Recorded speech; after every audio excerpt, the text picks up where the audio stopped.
This is it, right? The rock store? Aye, lad. The Council of Valkyries. The Valkyries are of Valhalla, are they not? Glad to see you're paying attention, brother. You are correct. Valhalla, the great hall of the Einherjar, is their home within Asgard. But while there, they are subject to the scrutiny of the All-Father himself. And relations between the Valkyries and Odin were tense during my tenure as his advisor. Why? Well, that's an even longer story, lad. For now, why don't we look around for some clues?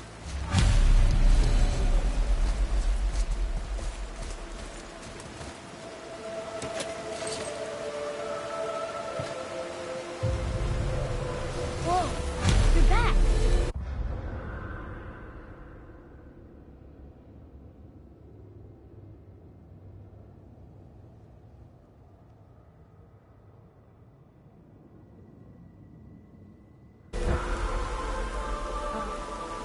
Hello? I don't think she can hear you, lad. The helms must only retain but a small portion of their owner. I'd wager the rest is in transit to Valhalla to try and fix the mess left by their absence. Come here. Who is she? Gunnar, Mistress of War. After any conflict, big or small, she would be first on the scene, sussing out the worthy spirits for a free trip to Valhalla. A gruesome task, but she took great pride in it. Any conflict. Impossible. It's true. She had help from her sisters, of course, but Gunnar was always first to arrive. Her judgment of the fallen was unparalleled, and an invaluable resource to Odin. She was one of his favourites.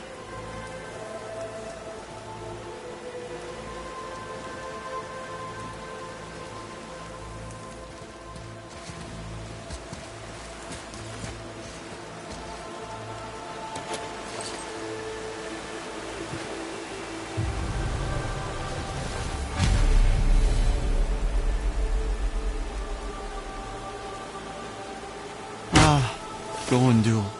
Beautiful Gondul. And? Huh? That's it? Beautiful Gondul? No story or anything? Oh, sorry, lad. The sight of Gondul always took my breath away. Gondul had a silver tongue, a sharp wit, and struck a figure so stunning it literally drove men insane. Odin forbid her from setting foot in Midgard after a time, as insanity is not a welcome trait in Valhalla.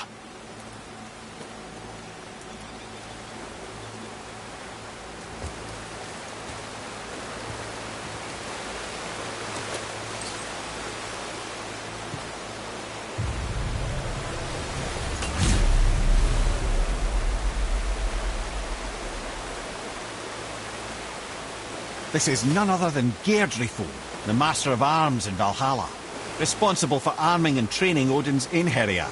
His what? His army come Ragnarok. The entire reason Valhalla exists, you see. The Einherjar wait in the Great Hall endlessly, feasting, drinking and fornicating themselves silly. Once Ragnarok begins, Odin calls them into service to fight on his behalf. Geirdriful had her hands full training that lot.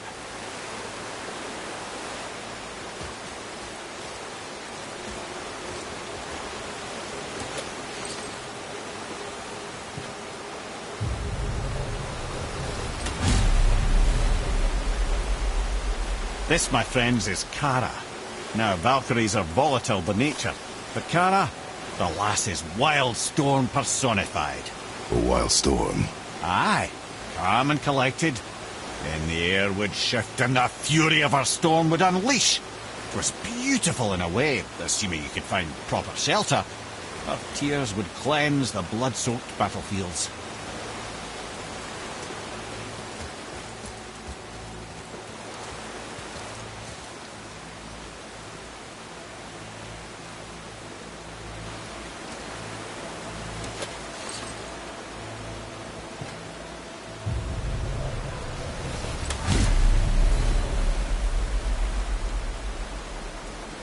This is Rota, a chooser of the slain. I thought all the Valkyrie did that. Not exactly, lad. Although that is what they're most famous for, and by far their greatest responsibility.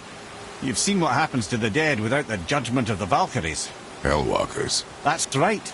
Rota, Gunnar, Skuld. Without them to clean up the aftermath of battle, hell overflows with souls meant for Valhalla. A sorry state of affairs.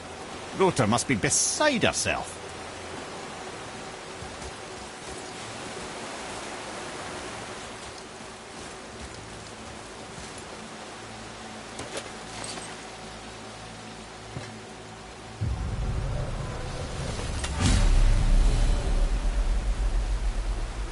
Ah, here we have Air, the healer.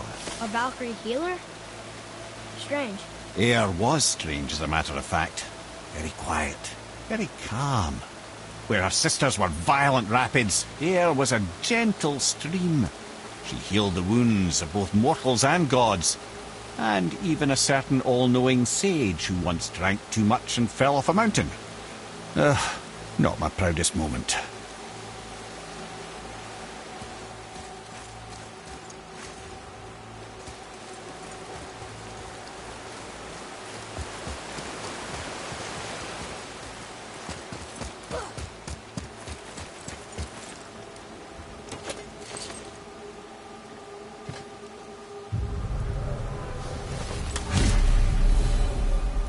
Well, well, Hilda, mistress of battle.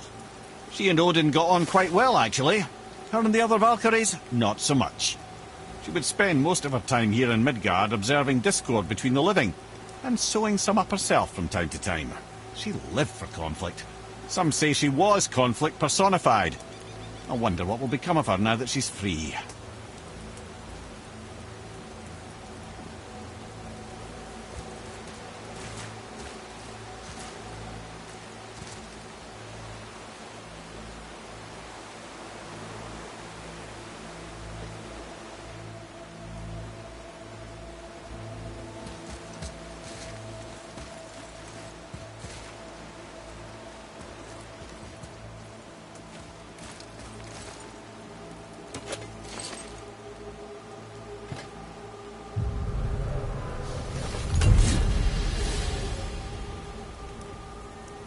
Olrun, once the daughter of a powerful chieftain.